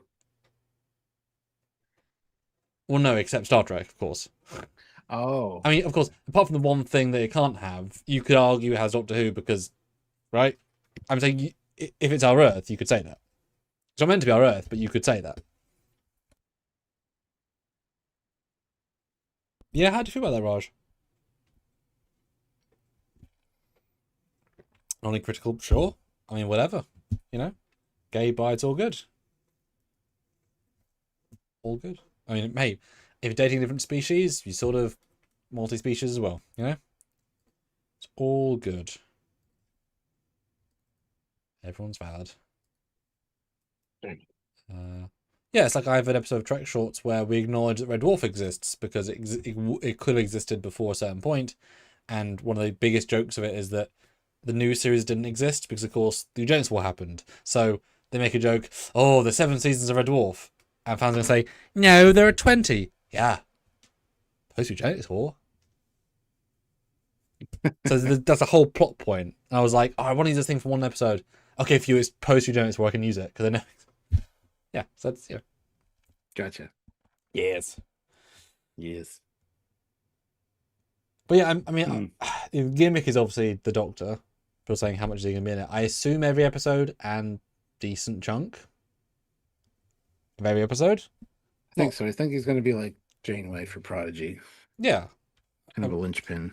You know, I would assume he's, you know, 4th or 5th down the call sheet of importance. You know, all the young uns are the top, and then below that is him, Holly Hunter, and Gemini Lady, I would assume, which is all good. I think Gemini Lady could be great. I think she got so much potential for intrigue. Mm-hmm. I have no problem with them. I don't know why people are bitching about that. But you know. Because Gemini don't have females. This is 900 years later. For Christ's sakes, guys. Let's... Yeah, I don't know why it's an issue either. But apparently it is for a lot of people, so... And we're people that would complain if we had an issue with it. You know? We would mention it. But we both think it's fine. Yeah. Dan Ben says Discovery propelled itself into period. So in the future that my character is now several hundred years old, maybe 900 years old. Who said that? Talking Picardo, probably? Probably. Oh, yeah, there's a message above that. Robert Picardo, they've taken me out of holographic mothballs. The character is an artificial intelligence. He now several hundred years old. But it is said in the more distant future that Star Trek Discovery propelled itself. Okay. Well, yes, we know that though. Eric Martin, $10. Thank you so much. Will Picardo be the EMH or the ECH or both? Maybe switch each semester. It's going to be the ETH, Emergency Training Hologram, or Teaching Hologram. Yeah. Yeah, pretty much. Yeah, and I'm all down with that. Should be yeah, should be Emergency Professional Hologram, says Joe Brown. seamless, Stuart. Seamless. Well done. Yeah. Raj, I'm disappointed. I was expecting to see more of Tilly in season 1. Hopefully, we will see more of her in season 2 and beyond. Yeah, same here. But yeah, I was really thought it was going to be a Tilly-led show. Kind of the way they made it out when it first was announced. I don't know if she's a strong enough actress or character to lead a show, though. Obviously, you can make her stronger, but I would not think she was main character worthy. Yeah, she was a fun side, but never the hero. It's like I would find if Vance was one of the actual leads of the show, you know? Yeah, because he actually has a presence that could be a lead of a show. Yeah, but also is he going to be in it? Well, the politics episodes, I assume. But that's the thing. It depends. If the writers are like, right, we want to take what Discovery did and run with it, or we actually want to do our own thing. We don't need to. Well, kind of like DS9, right? DS9 didn't feel the need to bring back the TNG cast until they absolutely did. Of course. Yeah. So I can see that being a thing. Yeah. It depends. Like, do you need the shackles of what Discovery didn't do well? or are you happier to move on? Like, even though you might like him, Stamets and all the things like, you just, don't. It's like the Klingons, right? Don't remind us of them. We're happy to just move on. Do you really want to bring Discovery back as like a thing? No, but Kurtzman does, because Kurtzman Discovery was Kurtzman's thing. This is also Kurtzman's thing. Well, it was Brian Fuller's thing. They aren't his characters. They're Brian Fuller's. I know, but he's responsible for more than you. Come on now. I don't know, right? It was such a butchered Yeah. Hard to know. Hard to know. And I'm fine with Discovery people showing up. Like, I'd Mhm. love to see Captain Rainier back, even Burnham showing Yeah, up, Rainy would be good. Stamets. Oh. Like, there's so many people that could and should, Mm-hmm. and even if it's just for to teach a class or Mm-hmm. to just pop in on their way to another mission to say, hey, what's up? Like, Yeah. and I think they should be able to do that. Yeah, the good characters bring them back. Obviously, good is subjective, and we happen to like them, but yeah, Yeah. they have a few good characters for sure.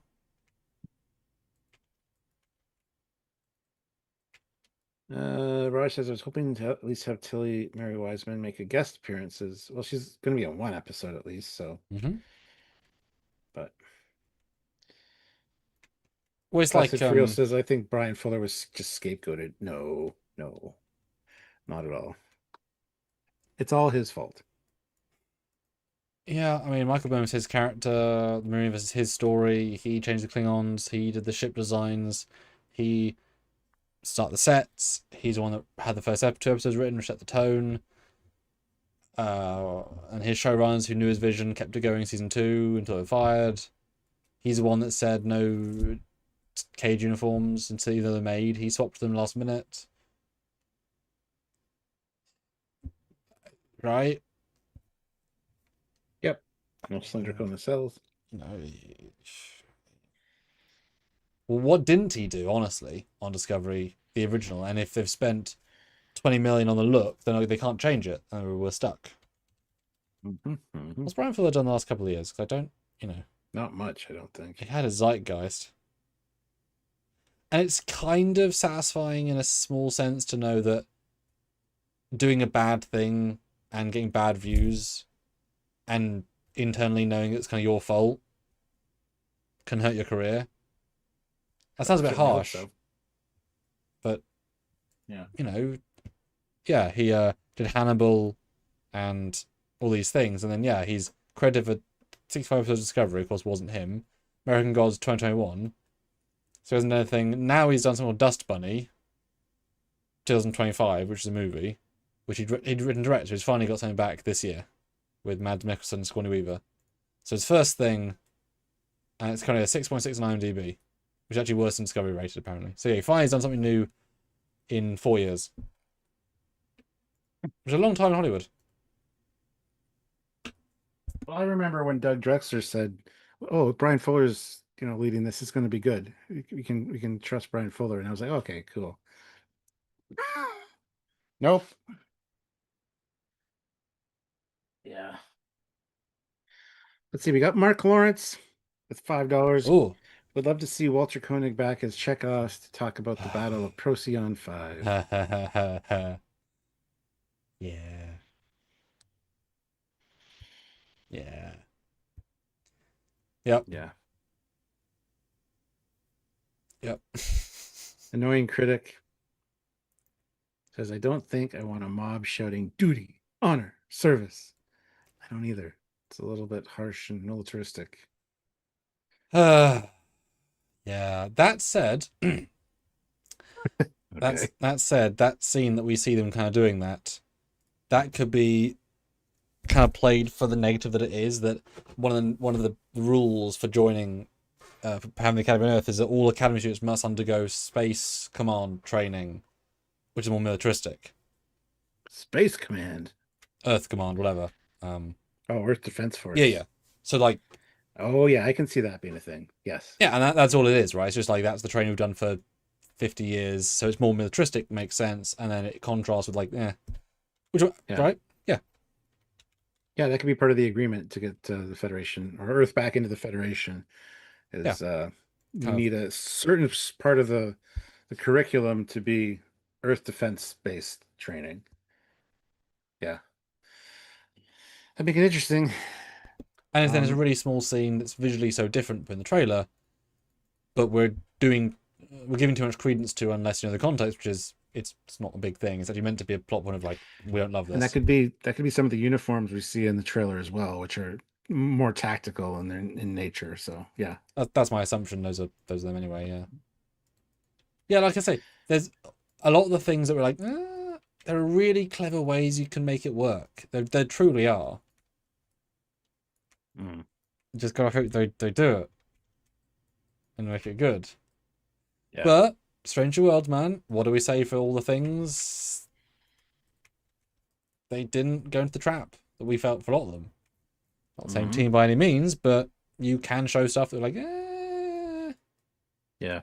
and then you can actually do a good job. So wait and that's why wait and see. You cannot judge until it comes out. Yeah. Richard Lau, Ah, £5. thank you. Probably not likely, but would love for them to go on a field trip to the Fleet Museum with a guided tour by Hollow Geordie. Yes. Yes. Can imagine the Fleet Museum's a lot bigger after 900 years. Well, it's probably the Picard base dock. That'd be the easy thing, right? And Yeah, then but some things have rings because it's bigger, right? yeah. Or that's the worst tragedy of the burn because all the warp cores are active. Oh, Yep. it would just be the base. Like the museum itself was active and that blew up and destroyed all the ships, even if they. Oh no. It was trial day. All the warp cores had their yearly spring cleaning. They'll turn them all on. Oh no. I mean that'd be great, right? Sounds like a scene you need to make. Oh fuck off. Uh well, that would be kind of funny to cut like 50 years post Picard and our youngest cast members now fully aged up in CG. Like, oh, when I was a young whippersnapper, I'm at the new Picard Museum. And yeah, it's like, oh, Horizon when she was young. Yeah, God. The funny thing is, we've been talking about the fun stuff for a good hour, but we started off by saying good characters, right? And we can't judge the new people except the generic good characters, right? That's what we hope for, you know? Yeah, yeah. But more Klingons, hologram, ethical stuff is risky, but could be very interesting. Stuff for the prophets. I mean, that if that's a hint, then maybe non-temporal that could be interesting. Hmm. I mean, hell, if Avery can take his pills and come out of retirement to do this, that'd be a hell of a coup, you know? Yeah, not happening, sadly. Yeah. Knowing Critic says, I mean, I hope we get Voyager's Living Witness, TNG First Duty, and maybe DS9's Valiant, and not Star Trek 90210. Hmm. Valiant for sure. We'll get a ship. We'll get some sort of thing. But I assume there'll be. I mean, you're right. Kobayashi Maru 100%. The question is, how elaborate is that now? It'd be super elaborate, considering. Because could you imagine if like half the season is the Kobayashi Maru and you don't realize it? We're tricking the audience, and then it's a real space version, right? So you're out in space, and then something really bad happens, kills the captain, who's not a hunter, she's somewhere else, and then becomes Valiant. And it's like, oh crap, really? Shit. Horrible, but interesting. Yeah. Yeah. Bit far, probably, but. I don't know, man. Raj asked, what stories do you want do we want to see? Well, good ones. Also, don't need one story stretched over 10 episodes. Do a couple like 2 episode arcs, maybe a 3 episode arc one. A bunch of mini arcs during the season would be great. So we don't get the problem we have with Discovery, which is that it just stretched a good premise too thin in a lot of spots. And got boring. Like that's the worst thing that this thing can do is be boring. Yes, it was genuinely boring to watch on season 5. Only Yeah. some. More season 4, but yeah, season 5 was like, that's not that engaging. Well, I guess the worst crime it can do is destroy more canon, but it is in the future, so Well, it's you can less destroy, likely well, you can chance destroy of that all happening. canon though, but retroactively. Yeah. Yeah. Yeah, I mean, yeah, I would like to tell, like we said in season 4 Discovery, if every week we go see a alien race that we know from previous stories, from any show in any era, from any whatever, and we tell a new learning with this context. Let's go to Talos 4. Let's have a Talosian ambassador come up and have a fun scene with them, and then story happens. Don't know, right? That's the point. It's the writer's choice to come up with just a really fun story with them. Pick, since obviously you could go anywhere in the universe. Pick 5 episodes from Voyager, TNG, DS9 with cliffhangers. Do a 900-year-old follow up, and then 5 originals, which are using just random sci-fi tropes. Yeah. Yeah, right. Eric Martin wants good episodic stories, good pacing, and no crying. I'm pretty sure they'll be crying. These are all like high school aged kids with drama. I don't know. Yeah, I don't think we're going to get a lot of the things we want out of it necessarily. But I mean, cautiously optimistic. I'll keep saying that. I'm still annoyed by the Stranger Worlds door. I know. It's I like, that's the know. wrong fucking art design, guys. Again. Yeah, I mean, crying's a tricky one because they're young people, but they got into the academy. They are the best that we have to offer. Right? Like, do you really think that Cadet Kim was crying in his first year of the academy? I would find that depressing and embarrassing. As in, like, publicly, right? Like Yes. he could have done the Koishimaru, his girlfriend dumped him, like all this other shit, and then he's like alone at night, missing his mum, he's crying because everything's come together. One scene, fine, but right, Yeah. Yeah. they're adults. Like I didn't cry at university when I got is up. Like we all did university, right? They're just university students, but they had a harder way of getting in. They're all really good at what they do, so they should have really strong most thing. And then like I said, psychoval, right? Yeah. So they should not be crying, except for a moment, right, where they're being pushed so far. If you need that, but you can do a lot more emotion without crying. Like acting wise, that's a very not underwhelming, but that's not an important tool in the toolbox when it comes to like selling a moment. It's like Hans Gruber, right? He's a quiet villain, far more dangerous than because he's quiet, he's clever, right? Yeah. That's just me. Eric Martin says, I'll watch. It will be winter, cold, dark, and snowy, and I'll be at the table fixing a tricorder. It's probably in 15 pieces right now, and he can't put it back together. I mean, I'd be nervous to take apart a tricorder. Those things are really clever and Yeah. yeah. Raj says, do you think John Delancey will appear? Sure, why not? He's appeared in Strange New Worlds, kind of. Yeah. I mean, that would be fun, in fairness. That could be really engaging. Yeah. And you can make some pretty meta jokes. Huh. Yeah. Richard Law, £5. I would like to hear more on the Breen Civil War. Yeah. Sure. Yeah, there's so much they could explore. Come on. Yeah, and they have all the props and costumes. I mean, as much as we don't like the Gorn, they now have full expensive Gorn makeup, as in prosthetic. So, have a lecture about the Gorn and then have a silly Maybe note there'll be a about Gorn teacher. one beat for yes. Parenting 101. Agree. So, sir, defectors, agree. The whole thing is like that. Yeah, and the class they're teaching is Parenting 101. Kill them. What? Nothing. What? Nothing. What? Yeah. Yeah. Oh my god. Oh my goodness. All right. Oh, Classic says he can see Kim doing that, crying in his first year. Really? I thought Kim was quite brave, relatively speaking. What do you think? Chip in. Oh, I agree with you. I can't see him. He's the weakest of the characters as far as Voyager goes, like the most Sensitive. mama's boy, Hmm. I guess is how you describe it. But because he's young, but I can't, no, I still can't see him giving in that easily to cry. Nothing wrong with crying, just Yeah. it's a very specific emotion. You know? Yeah.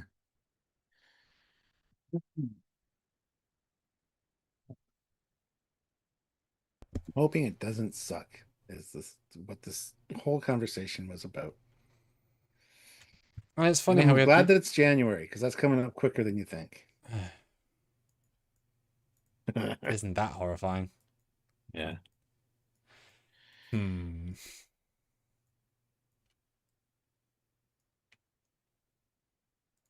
Classic for real. Yeah, exactly. Kim's the weakest Voyager character besides Cass. Yeah, totally agree. Now Cass, Kes could cry, Cass absolutely would be crying. Yes. but that she's no training and she's like 3. So Yeah. Raj, do you think they should do stories about visiting other galaxies more often? it's a Be risky interesting if one. they found some technology that they could do that and start discussing the possibilities of doing that. But yeah, I don't want it to be a thing that they just can do. Yeah, tech evolution is so important, especially in Trek, for them being a linear show made Yeah. as we evolved. Uh, yeah, I mean, I would be open if they are told they've invented, a drive to go to the Andromeda Galaxy, and turns out it was a ploy by the baddie who just sent them to the Beta Quadrant and then fixed all the ship's computers to say something. Like, it's a fun twist. Like, you're not really in this quadrant, you're in here, right? That could be really fun. But that's a whole different plot line, obviously. Well, it's funny because when we talk about the universe class, the Enterprise J, and we talked to Doug, he's like, maybe they could be exploring other galaxies. They have the technology to just jump between galaxies, and we didn't think anything of it. It's like, yeah, that's. But when I talk about 32nd century, I'm like, yeah, they just survived the burn. No, doesn't make Hmm. sense. You know. Or if they Um, can't get Slipstream working, even though it should work. and all of the other goddamn FTL alternatives they ran across in There were every series. Yes. Classic for real. Imagine a whole live about most annoying Trek character, and Neelix isn't even nominated despite being on the thumbnail. Such a thing would never happen, sir. What are you well, talking about? well, no, it did. Like yesterday. No, no, no. No, it didn't. Yeah, I you don't know were what you're there. talking about. Remember? I was not there. That must have been an alternate reality of some sort. Classic, were you Every watching time, live?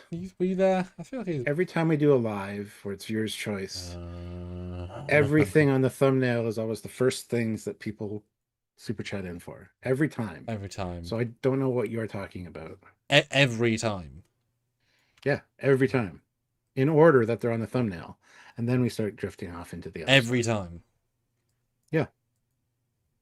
You've been there. You've commented on it a few times. Like, I don't know why I put certain things on the thumbnail because they're going to get obviously picked. Every time. Every time. Did I cross over to another dimension I'm thinking during how it my sleep? was. Did I Are, just. are you are you are you that trucker fucker? Trucker? Fuck. Hey, that rhymes. Takes a fucking and keeps on trucking. Um, what, Trucker Stew? Yeah. No, I'm not Trucker Stew. Mm. Any final thoughts, guys? Any final thoughts? Oh, nice, Terence. Which target? Stuart, read out the poll results though, because I can see the end result. I want to see what the scoring actually is. Because Donnie loves Discovery season 1. It's his favorite of the seasons of Discovery, or at least one of them. What do the overall fans think? We not. So, Yeah.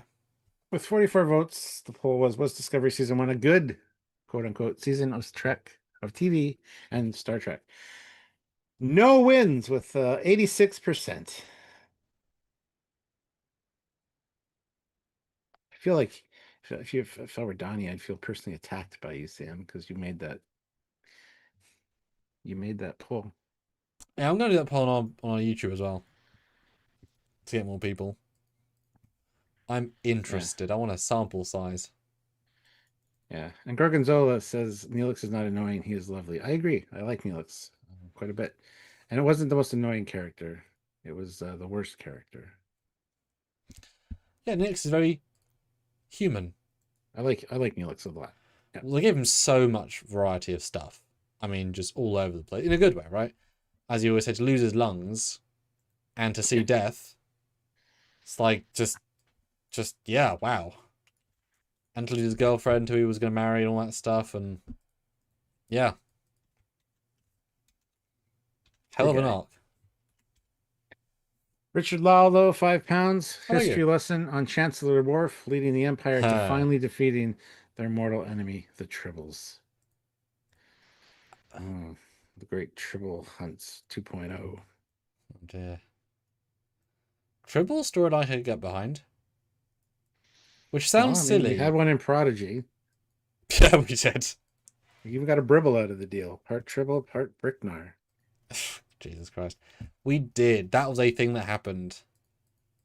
Yeah, I'd be open for a. I feel like they could do a. Well, everyone could do it. They could do a good job. Could Are there going to be Tribbles in Starfleet Academy? I can see one of the students walking around with one. with the old line. See. Don't forget to spay and neuter your tribbles. Yeah. Yeah. Bob Barker. Yeah. Yeah. Yeah. I mean, it's such a simple concept. Imagine like the history of the tribbles. They could retcon out that god awful short that ruined tribbles. Oh, God. What? Is there something about. Edward. What was this? Edward, yeah. Let's do that. That works. That was a good plan that people had. That was a smart play. Good job, guys. Well done. Well done. And D4 Classic for US. real, $5. Oh, 3 characters I want to see: Renee Picard, Bjayzl, or whoever, and Soji, who also didn't get nominated but should have. Well, you weren't there apparently for this live, which I apparently wasn't there for either, because so I don't know if you were there or not. Classic. Did you watch it after the fact? Because yeah. All right. but I actually would be up for seeing Soji again. I want to see Sutra again. That actress coming back would be really because she could. She lives forever. She's a robot. That's She's Corey now, and she's a traveler. fuck. You're right. I know I'm right. I was there, and I'm always right because I'm the captain. She could pop up anytime. She's a traveler. She could show up Yeah. as Wesley in this Yeah. show. Oh wow. Imagine a live action Wesley showing up. Now that would be a thing. Will Wheaton as Wesley. Can you imagine he just walks in his jacket from Prodigy? He's like, guys, I need your help. Yeah, yeah. And he like does a Benedict Cumberbatch, hand thing, and a portal opens. He walks through and he like grabs 2 of the students and he's like, right, we're gonna do this. It's like, Run! yeah, do Doctor Who, run! Yeah, because that's the thing. He would be a very apt character to appear. He was the student, Academy, a Prodigy, a time guy. Yep. That's actually a really strong idea, and he looks like he was young then. He's fine now. Yeah, that'd be cool. Yeah. Raj says, can a traveler time travel? Yes. If yes, Wesley and Corey can appear. Yes, they can. Yeah. Yeah, yeah. Yeah. I'll buy that for at least $50, Stuart. $50.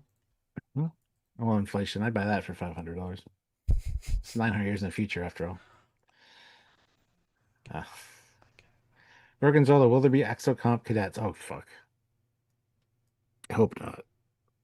Just seen an exocomp like going by with a book under its arm or a book attached to it. I mean, if they want to commit to that, I would give them credit. Because that's a hell of a thing to commit to. That'd be crazy. Will there be a Boothby hologram still keeping the grounds? Oh, I can see there being something in regards to Boothby, whether it be a monument, like a man. statue, a holographic statue thing. Sure, there's going to be something about Boothby on the grounds, I'm sure. Yes. Do they even know who Boothby is, as you would say? Oh, see, Uh-huh. yeah, with the people in charge now, I'm. Uh-huh. Fuck. So it sounds so obvious when you say it. Yes. Well, he was only famous at a certain point. Just to point out, 100 years of the Academy, he's only for one era. You know, like Yeah, a but I think he long made era. an impact on I enough would, of the most important I people would that think became so. captains and admirals. Yeah.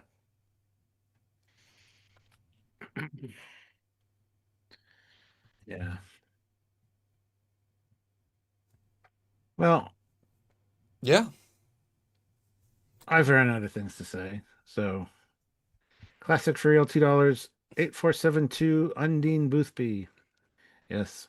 I'm sure that to love that episode because he did a good job. Yeah. I mean, hey, bring Yeah. 8472 back. Just don't freaking change that design. Michael says, "Will the tree still be there?" Yes, it was established that that one tree is still there. That fucking Tilly studied under 900 years earlier. So it was a big tree back then, and it lived 900 years. I guess it must be a redwood because redwoods can live centuries, but maybe it's artificially enhanced tree.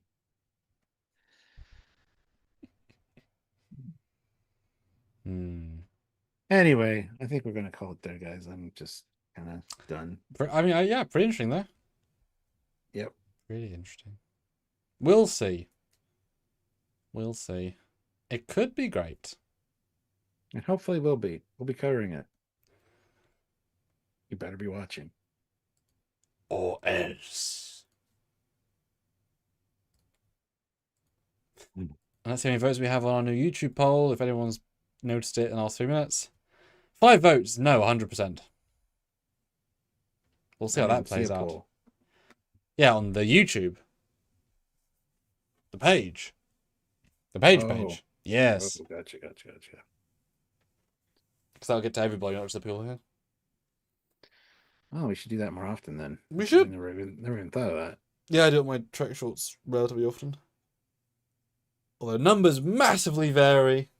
Like 200 votes to 40. And I was like, yeah, but I need people to vote to no. Yeah. Anyway. Thank you guys for watching. Yes. Hopefully we're not disappointed by this, nor are you. And like I said, watch our content when it comes out because it's what we do. And we love you guys. So come and watch us. I want to keep doing it. Yes. But it's up to you guys. And enjoy our content on Saturday. Got something really good coming out on Saturday. Fun. Yes. Fun. Really fun video Mm-hmm. interview. I don't know what to call it. Us Watch from Saturday. the future, kind of even, looking back, maybe. I don't know. Maybe. Yeah. So until then, he's Commander Cockings. He's Captain Foley.